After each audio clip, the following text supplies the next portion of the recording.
Abram, por favor, a Bíblia em Atos capítulo 8. Atos 8. E nós vamos falar sobre Felipe e o eunuco. Atos 8, do versículo 26 em diante. Atos 8, 26.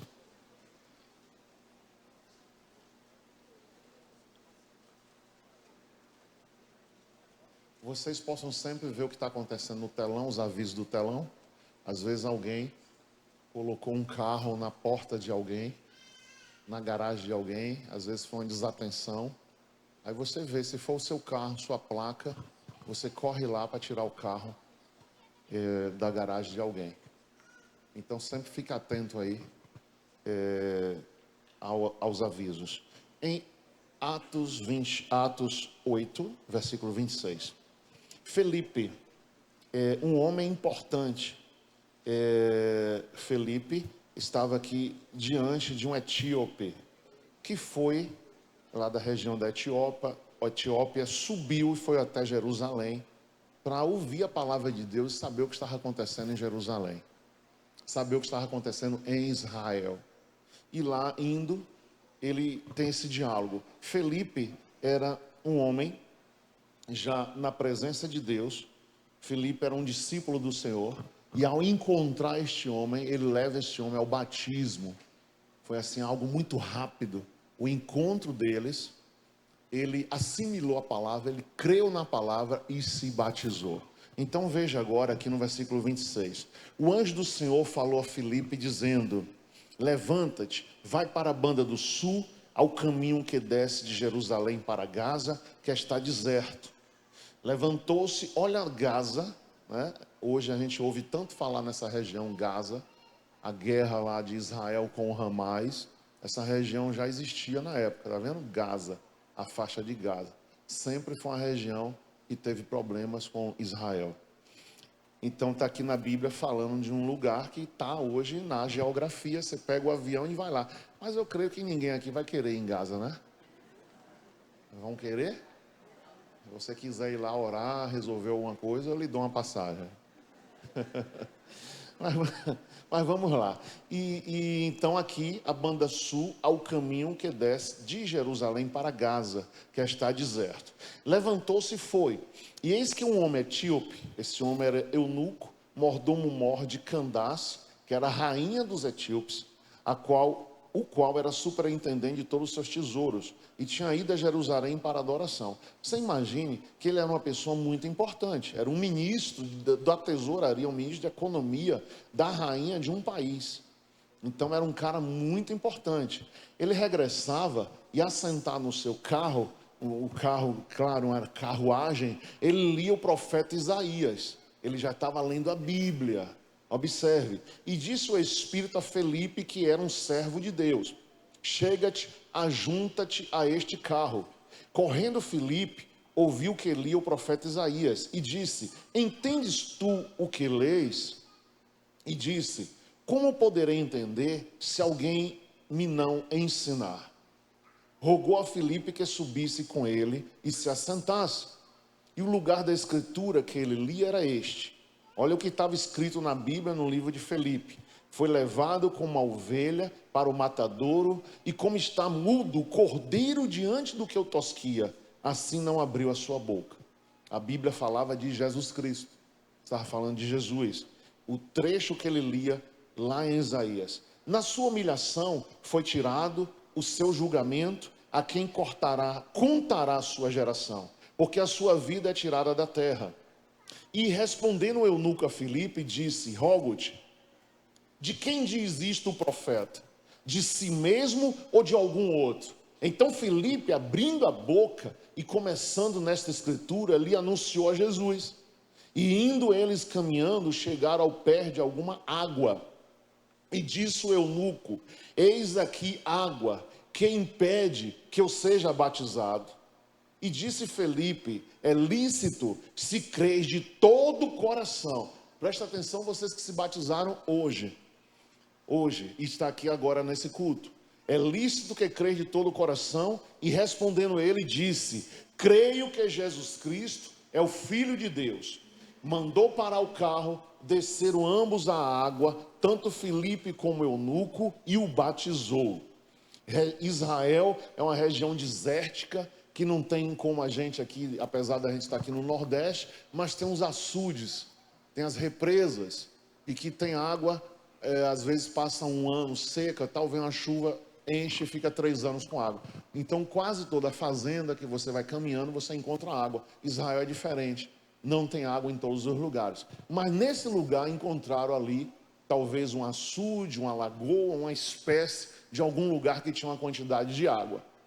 E aí, imediatamente, aquele homem ali, isso aqui é para desmistificar a questão do batismo. Porque muitas pessoas pensam que o batismo eu tenho que me preparar, o batismo eu tenho que isso. Não, a preparação é crer. É crer e tomar decisão. Eu creio na palavra de Deus, a palavra de Deus me exige algumas coisas que eu tenho que guardar, eu tenho que praticar essas palavras e não praticar aquilo que quebra o meu relacionamento com Deus. Então eu não vou praticar isso e vou praticar aquilo. Então aí você pratica as coisas que Deus é a favor, que Ele diz, olha, você forma uma família, se case, você pode ter isso, pode ter aquilo, pode fazer, pode aquilo outro. Agora vocês não vão fazer isso aqui, os 10 mandamentos. E dos 10 mandamentos geram uma série de situações que nós não devemos praticar. Pronto, a partir daí, se você crê na palavra de Deus, você vai se esforçar para isso. Isso é um esforço que eu, como pastor, tenho, que qualquer pessoa viva, independendo do título, se é apóstolo, bispo, pastor, se é o que é, não importa o título, ela é um ser humano que a Bíblia diz sobre Jesus o quê? Que Jesus em tudo foi tentado, mas em nada pecou. Então a Bíblia diz que o próprio Senhor Jesus foi tentado e em nada pecou, o único que em nada pecou. Porque existe, nessas tentações, existe uma pessoa que não suporta no pensamento. E no pensamento, ela continua pecando, em pensamento. Mas depois ela chega até o momento de ficar fraca e vai consumar o ato físico. O ato físico. Então, há uma distância entre o pensamento e o ato físico. Mas o diabo percebe que muitas vezes aquela pessoa já está sendo tentada, está ficando fraca. O exemplo que eu sempre uso como homem, um homem estando tentado pelo sexo feminino, por uma mulher, então o que é que acontece? Ele chega ali, está sendo tentado por aquela mulher que trabalha naquela rua, naquela loja. É evidente que se ele começar a passar naquela rua todos os dias, naquele mesmo horário, o diabo vai perceber. Ele tem tantos caminhos para ir, mas ele só está indo por essa rua. Aquela mulher vai derrubar ele e eu vou fazer tudo para ela ser acessível e para ele não tirar o pensamento dela. Então o diabo começa a ligar os pensamentos das duas pessoas até que aquelas pessoas tenham um relacionamento. E aquele relacionamento ali vai ser o quê? Uma queda. Então ele caiu. E o diabo, quando a pessoa cai, ele tem acesso. Tudo que ele quer é a chave, é a senha da alma, para ele ir lá e pegar a alma da pessoa. Então, o que é que acontece? Nesse caso, tentado, você pode ser tentado, todos nós podemos ser, sim. Mas cabe a você o quê?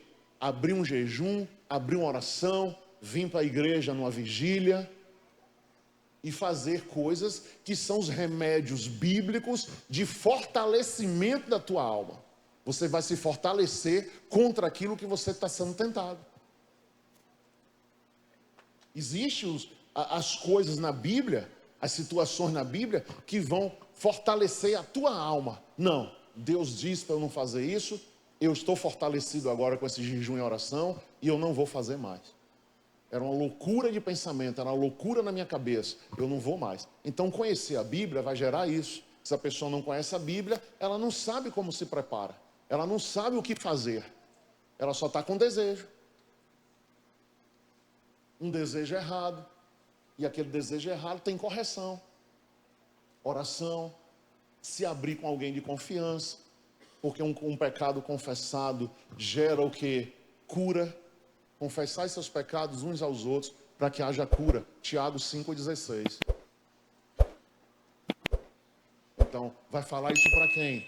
É um segredo teu. Vai falar para quem? Não é para todo mundo. Mas quando você confessa, vai ser forte para você deixar. Você vai abrir um jejum, vai abrir uma oração. Então, é isso aí que esse relacionamento você vai ter que ter a vida inteira.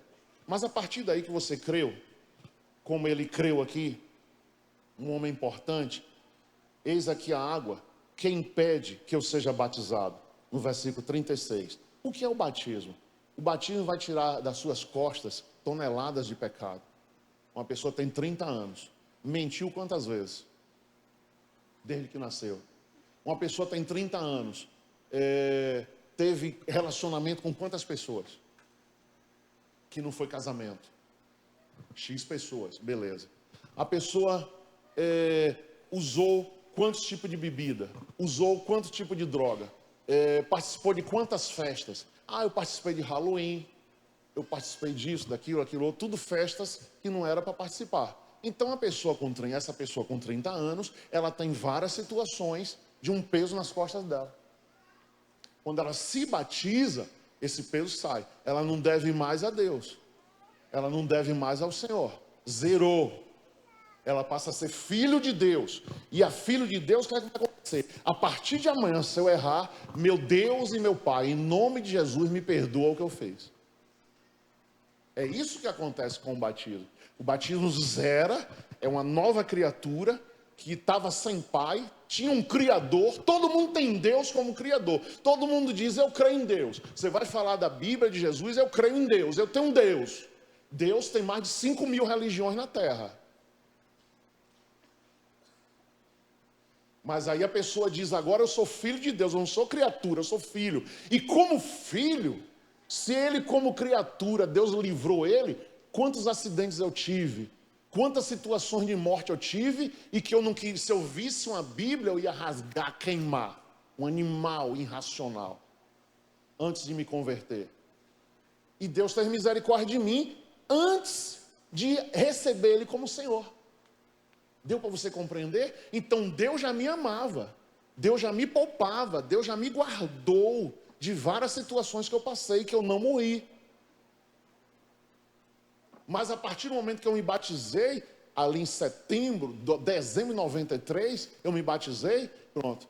Aquele peso saiu das minhas costas, eu agora passei a ser filho de Deus, e qualquer erro meu que eu viesse cometer, meu Deus, em nome de Jesus, Pai, eu errei, eu fui fraco, isso. Mas aí você tem muito mais força, porque você zerou uma dívida com Deus, no batismo. Então você que não é batizado, sempre quando tiver outros batismos na igreja, você toma até um curso mais completo e você toma a sua decisão. Mas esse homem aqui tomou uma decisão muito rápida. Ele creu. Onde tem água? Eu quero me batizar agora. Onde tem uma água? Onde tem uma água? Quando acharam a primeira água, desceu ele da carruagem, desceu Filipe, que tinha autoridade, já era evangélico, já tinha sido batizado, já pregava o evangelho e batizou aquele rapaz, o etíope. E ele simplesmente, eu quero agora. Então assim, quando você tem um entendimento, o Espírito Santo vem, a pessoa inteligente quer resolver a vida o mais rápido possível. Eu peguei o meu pastor, chamei ele, pastor, quero me batizar. Com um mês, pastor, não, o irmão Augusto, eu não posso abrir essa sessão, senão todo dia eu vou batizar uma pessoa. A gente não tem piscina, a gente usa uma casa de uma pessoa, vou ter que todo dia ir lá na casa da pessoa, incomodar para batizar. Então aguarde que nós vamos ter batismo em dezembro. Aí eu aguardei, dezembro e batizei. O pastor foi coerente e eu entendi. Mas por mim eu batizava no outro dia. Você está entendendo? Então assim, aqui está na Bíblia dessa forma. Agora sim, tem igrejas e igrejas, tem situações de igrejas que diz, irmão, você não está preparado. Irmão, você não está preparado. Irmã, você não está preparada. Irmão, e isso leva 1 ano, 2, 3. E a pessoa aí agora já fez o quê? Ela estava sem diminuir aquele peso de dívida com Deus. O diabo ali tentando. Já que a igreja não quer que eu me batize, eu não vou batizar mais, vou voltar lá. O que é que tem agora aí? Ah, tem carnaval, tem micareta, eu vou lá. Assim, o batismo não pode ser negado a ninguém. Agora, eu tinha dívidas, quando me batizei, tinha dívidas que levaram 7 anos para pagar com o meu trabalho. Agora, as dívidas com Deus zerou na hora que eu desci nas águas, que eu aceitei São Jesus. Amém, igreja? Então, tem dívidas com o homem que você vai resolver. Tem dívidas numa loja, tem dívida num banco, tem dívida de alguma coisa, de uma fábrica sua que faliu, de uma empresa sua que faliu, você vai resolver com trabalho. Não vai cair moeda do céu de uma mala de dinheiro e você vai lá pagar, não. Você vai resolver com trabalho. A moça aqui, a questão do perdão. Eu vi que o demônio estava insistindo em não sair dela. Todo dia aqui, terminava o culto aqui, manifestava aqui, ó. Eu vim atender as pessoas aqui, ela caía. E eu não vou sair, eu estou nela. Eu digo, você vai sair em nome de Jesus. Saía naquele dia, depois voltava. Aí eu perguntei a ela já daquele lado ali, ó. Eu disse ali, ela passou. Eu disse, ó, tem alguma coisa na sua vida que precisa fechar essa porta. Aí Deus me direcionou. Você tem falta de perdão com alguém? Tenho. Eu tô uma pessoa que eu não falo, eu não aguento nem ouvir falar o nome. Eu digo, pronto, é por isso que o demônio está voltando em você. Por coincidência, a pessoa estava no dia aqui na igreja. Graças a Deus. Olha como Deus age. Coincidência não, diga comigo, Jesus-cidência. A pessoa estava aqui. Aí chamei elas duas ali, se perdoaram, acabou, a porta foi fechada. E a menina recebeu a libertação dela em nome de Jesus. E hoje ela se batizou. Então tem situações que você pode fazer hoje, chegando na sua casa, pegando o telefone, ligando para essa pessoa e pedindo perdão. Não espere. Ah, eu estou sem vontade. A vontade que a carne tem é matar. Mas a vontade de Deus é que você perdoe. Ah, mas eu não estou sentindo de Deus. Não existe isso. Você libera a palavra e a palavra vai fazer valer. Fulano, em nome de Jesus, me perdoe tudo que eu fiz a você, me perdoe essa situação que eu causei. Mas se a pessoa não quiser, problema dela. Você fez a sua parte, amém, igreja? Não tem nada a ver, deixa lá. Eu só tive um caso mesmo assim que eu falei às vezes, falei para Marivone, Ivone, eu vou ligar aí para as minhas ex, que eu fiz tanto caso. Ela disse, você não ligue não.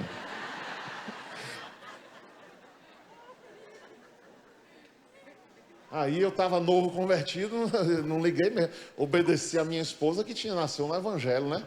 Mas eu disse, Vone, eu estou com vontade de ligar para todas elas. E pedir perdão a uma por uma. Você não vai fazer isso não, você não vai ligar não. Eu disse, e agora? Mas eu estou com esse desejo, não. E se você for conversar com o pastor também vai me dar razão. Entendeu? Então tem situações, mas aí cabe o que? Uma conversa, cabe um atendimento pastoral para que essa situação chegue até você. Agora, querido, eu te digo de coração de pai, você pode resolver hoje, resolva hoje. Não fica assim, não, mês que vem eu faço. Não faça isso, porque você está aqui em busca. A gente vem para aqui para lutar e vencer. A gente não vem para aqui, a gente não está no cinema, a gente está aqui para lutar e vencer. Você podia estar assistindo o melhor filme do mundo na tua casa, no teu sofá. Você gastou para vir para cá, gastou um transporte, veio, gastou sapato, tomou banho, se arrumou. Você precisa sair daqui com soluções, sim ou não? Soluções. Então há algo que você pode fazer que está na sua... tem as coisas de Deus e tem as coisas que você vai fazer. Não queira se colocar no lugar de Deus, deixa Deus fazer a parte dele. Agora a parte que está escrita na Bíblia e que a gente é acessível, lê, eu vou fazer logo. Amém, igreja? Faz logo, não demora não. Eu vou fazer em setembro, outubro, já perdeu 2 meses. E o tempo não volta, diga quem está ao seu lado, o tempo não volta. Então, em nome de Jesus, veja isso aqui, vamos trazer o resto aqui. No versículo 37, e disse Felipe, é lícito se crer de todo o coração. A licitude do batismo, ele respondeu, é lícito se você crer de todo o coração. E respondendo ele disse, creio que Jesus Cristo é o Filho de Deus. E mandou parar o carro, desceram ambos à água, tanto Felipe como Eunuco, e o batizou. E quando saíram da água, o Espírito do Senhor arrebatou Filipe e não viu mais o eunuco. E jubiloso continuou o seu caminho. E Filipe se achou em Azoto e indo passando anunciava o evangelho em todas as cidades até que chegou a Cesareia. Amém, igreja? Então observe aqui, um homem importante foi batizado ali, era o ministro de finanças da Etiópia, alguém que buscou a Deus, ele buscou a Deus, que com certeza viajou até Jerusalém a fim de encontrar-se com Deus, humilde, pois ele confessou a sua falta de entendimento. A falta de entendimento, eu estou lendo aqui, mas não entendo nada. Filipe explicou a ele o trecho da Bíblia que ele estava lendo. Ele foi humilde. Um aluno, ele fez perguntas a Filipe, se colocou no lugar de aluno. Um que creu na mensagem, seguiu a verdade e aceitou a Cristo. Um cristão alegre, ele seguiu seu caminho cheio de júbilo, aí no versículo 39. Então, as situações têm que ser resolvidas de uma maneira muito forte. E tem um momento aqui, eu só quero ler aqui. Pastora, chega aqui, pastora. Vem cá, me ajude aqui. Você pregou de manhã e eu não sei se você tem aí anotado exatamente o significado de aguilhões. Não é? Pega aqui, me dê uma aula aqui. A mulher não é ajudadora? Me ajude aqui, em nome de Jesus. Então, nós vamos aqui no capítulo 9, aí perto, para você ver aqui agora a situação do perseguidor que tornou-se perseguido. Aqui, o apóstolo Paulo. Então aqui, pastora, veja aí, aquele versículo. Ela estava estudando isso em casa e eu ouvi ela falando lá comigo, a gente em casa, sozinho. Né? Não, os aguilhões.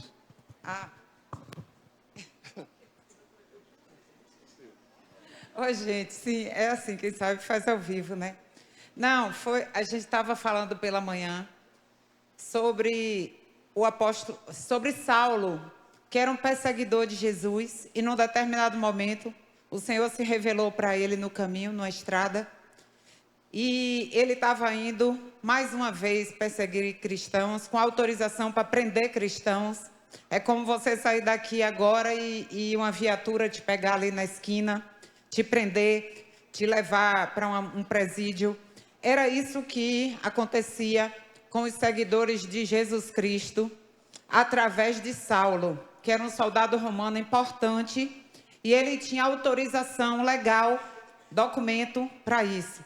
E quando Jesus apareceu para ele no caminho, ele diz a Bíblia que ele ouviu uma voz no caminho, caiu no chão com a voz, e todo mundo que estava com ele ouviu: Saulo, já decorei. Por que me persegues? Aí ele ficou atônito, parado, sem resposta, e ele perguntou somente: quem és tu, Senhor? Que ele não sabia, ele era um religioso. A religião muitas vezes afasta o homem de Deus, por isso que essa igreja não prega a religião, a gente prega o evangelho, a gente prega Jesus Cristo. Mas ele era um religioso, ele achava que conhecia Deus e não conhecia. Então, ele disse: quem és tu? Ou seja, ele nem sabia quem era. E Jesus respondeu a ele: eu sou Jesus, a quem tu persegues. E aí, Jesus acrescentou uma frase, que é o que ele está pedindo para eu falar. Deixa eu ler aqui. A frase foi a seguinte, que Jesus acrescentou: duro é para ti recalcitrar contra os aguilhões. Então, por que Jesus falou isso? Recalcitrar e aguilhões. Por que foi? Aí você responde para a gente agora.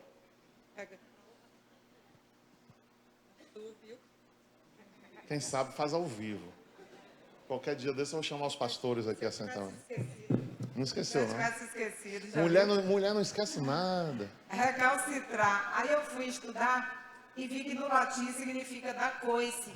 Significa resistir. E Jesus disse a ele que ele estava recalcitrando, ele estava resistindo contra os aguilhões. E os aguilhões eram instrumentos da época que usavam, eram uma espécie de pequenas facas que usavam para um animal quando ele empacava.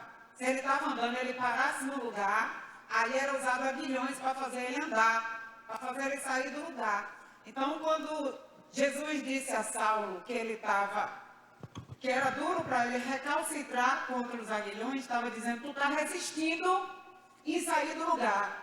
Tu está empacado. Tem coisa nova para tu. Sai do lugar, Saulo. Era o que o Senhor estava dizendo para ele. Contra os aguilhões, porque às vezes a palavra de Deus nem sempre amacia a gente. Às vezes dói, às vezes assusta, às vezes fere, mas faz você sair do lugar e a sua vida andar. Amém! Aleluia! Aleluia! Então, duro é para ti recalcitrar contra os aguilhões. Ele estava resistindo. Ele podia até recalcitrar contra outras coisas, mas aguilhões, algo que fura, que dói. Então, A assim, palavra estava confrontando, na verdade, estava confrontando Saulo ali naquela hora. Ele estava resistindo. Enquanto ele resistiu, a vida dele ficou parada. Ele não era nada além de uma pessoa importante, mas vazia por dentro. Ele não conhecia o Deus da verdade. E a Bíblia diz, a Bíblia diz... Pregar, se deixar eu prego. Pronto, posso descer. Não fica aí que a gente vai orar. E a Bíblia diz, e ele tremendo e atônito, disse, Senhor, que queres que faça? Então ele foi muito rápido. Imediatamente ele assimilou, pegou, já perguntou, ele ia matar os cristãos. No meio do caminho Jesus fala isso para ele, e ele diz, Senhor, que queres que eu faça? Já chama Jesus de Senhor, e já pergunta, o que queres que eu faça? Eu vou fazer, entendeu? É duro recalcitrar contra aguilhões. Infelizmente, a gente vê, como no atendimento pastoral, alguns pastores, ou algumas pessoas que estão recalcitrando contra os aguilhões, estão duras e não querem voltar em decisões. E Paulo imediatamente disse, não, o que é para fazer, Senhor? Já chamou Jesus de Senhor e já pergunta o que é para fazer. O que é para fazer, eu vou fazer. E ele fez. Então foi muito forte essa conversão do apóstolo Paulo e também algumas conversões e algumas situações. Por exemplo, José, na Bíblia, o José passou uma situação de que depois ele fala para os irmãos. Ele falou para os irmãos, olha, eu entendi o plano que Deus tem na minha vida. Ele entendeu. Quando você entende que é um plano de Deus e você entende qual é o plano de Deus para você e você fica ali na direção, sua vida não vai recalcitrar contra os aguilhões. A sua vida vai ser, Senhor, Senhor, o que queres que eu faça? E você vai fazer e vai ser uma bênção. E porque resistir contra o diabo, a gente ora no nome de Jesus e resiste e ele vai embora. Resistir ao diabo e o diabo fugirá de vós. Quem sabe, fala comigo. Resistir ao diabo e o diabo fugirá de vós. Agora eu lhe pergunto, ele vai fugir da gente, a gente resistindo no poder de quem? No poder de Deus. Mas e como é que foge do poder de Deus?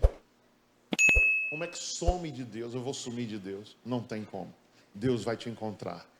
A gente vê pessoas que não demoram nada, pessoas às vezes que demoram um pouco, mas eu fico muito feliz com o resultado final, que é a pessoa na presença de Deus. Não importa se for um ano, se for um mês, se for um dia, importa que ela está na presença de Deus. O resultado final para mim é esse, ela está com o Senhor.